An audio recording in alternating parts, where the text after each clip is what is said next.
Another Fox News alert. We are less than an hour away now from a critical hearing for the Hostess Bakery Company. The brand now looking to shut down some 36 plants and sell off its business after a union protest over health care, wages, and scheduling.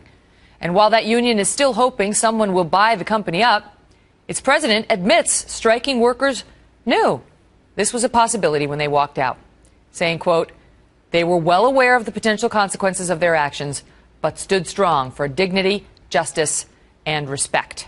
Joining me now, Lou Dobbs, host of Lou Dobbs Tonight on the Fox Business Network and of LouDobbs.com. Lou, thanks for being here. Great to be with you. So they say, look, the union knew this was going to happen, but they stood firm, and now there is a claim by the union that it was Bain-style tactics at Hostess, corporate raiders coming in and pulling out all the profits and leaving only a shell that really led to this bankruptcy, and not union demands.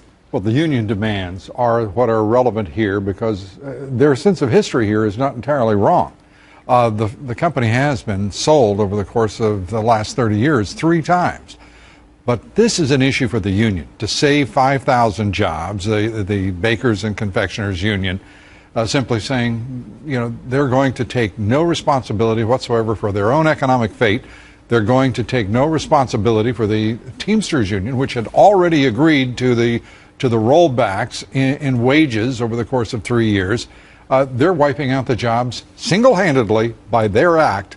18,500 jobs. Has nothing to do with Bain, has nothing to do with history. This is what they faced, and it's what they chose to do. Height of irresponsibility. Do you think they believed the company when the company said, we're telling you we're going to file for bankruptcy if you don't back off of these demands? You, few thousand, are going to cost the jobs of 18+ thousand if you don't back off this demand. The head of the Bakers Union, as you've heard and reported, they knew that the end of the company was at hand. They knew what the consequences would be. This is not one of those situations where they can say, you know, we just didn't realize the implications. They know full well. They've analyzed it.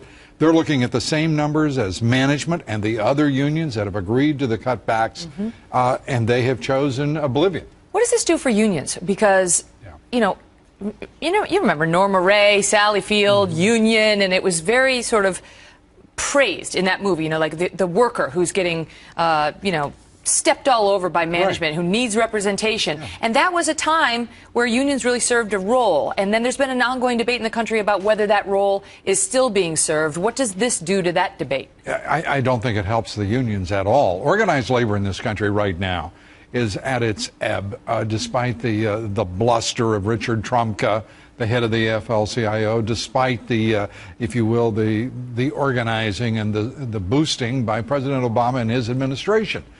This is a time in which less than 12% of the entire country is organized. It's about 7% in the private sector, 35% in the public sector. If we were not allowing unions to organize already civil service type jobs, unions right now would be but a 7% sliver of the entire economy. But the unions maintain, and Richard Trumka came out, he's the AFL-CIO president, and he said, look, it's not this, don't be so quick to blame the union, even though it was only the one union, the other union folks were on board. He seems to be defending even the Bakers Union by saying, they used Bain-style Wall Street vultures who made themselves rich by making America poor. He says it was consistently poor management that drove Hostess into the ground, but the workers who are going to pay the price. It's true in every company. The people who work for an organization are the beneficiaries of great leadership. They are the victims of bad leadership. That has never been, there's no way in which to create a disconnect between the two. This is a company that has been horribly managed. There is no doubt about it. And you go through bankruptcy 3 times, right? Because they tried to reorganize twice before this. Doesn't bode well. But Trumka is sitting here bloviating about things that are absolutely irrelevant to the future of these folks. They've just destroyed the livelihoods and the economic freedom of fellow union members, not in the same union, they're Teamsters workers, and the about 20% of the company that's non-union, but over 18,000 jobs wiped out by the people who run this union. By the way, they're perfectly matched with those who've managed this company over the years. They're absolutely out of their mind and can't seem to focus on what is the real interest. You know, it's interesting to me because business. the Teamsters have a reputation for being so tough and they won't bend. Yeah. And in the end, it was the dough guys, the dough boys who refused. I mean, who'd have thought they would have been so tough? Well, the Bakers Union has a pretty good reputation as organized labor. I mean, they can be pretty tough throughout the Northeast. Absolutely. They do? I don't know. It just seems like the thought of the Bakers. I don't know. The teams seems like they'd be a little softer. Sleeves rolled up. They're rolling down there with the 18-wheelers. And they've got a great tradition of being rough and tough. But they're also sensible and smart people. These unions are trying their very best in most instances to at least represent what they think is the interest of the workers. The Bakers Union is out of its mind. And in honor of this debate today, I've dressed for this segment as a black and white cookie. So you can see how my arms are all black from the elbow down. You know, that is elegant. And white from the elbow up. We haven't quite worked out the lighting in our return to our studio.